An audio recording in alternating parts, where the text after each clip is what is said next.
Hi and welcome to another SEO tutorial. This tutorial is a little bit off topic regarding SEO, but it's still something in which you should be aware.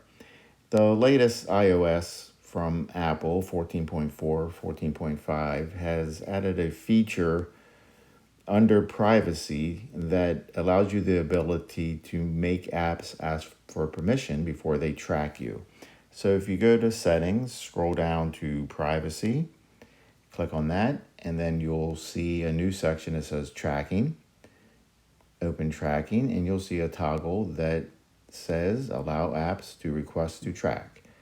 You turn that on, and now apps will have to ask for permission before they track you. And if you click on learn more, it will explain in more detail what's going on. But basically, before apps can use your advertising identifiers, with this feature turned on, they will have to ask for your permission. And then at that point, you can say yes or no. The app can track you. All right, I hope that helps in making you a little bit more aware of your privacy on Apple products. Thanks.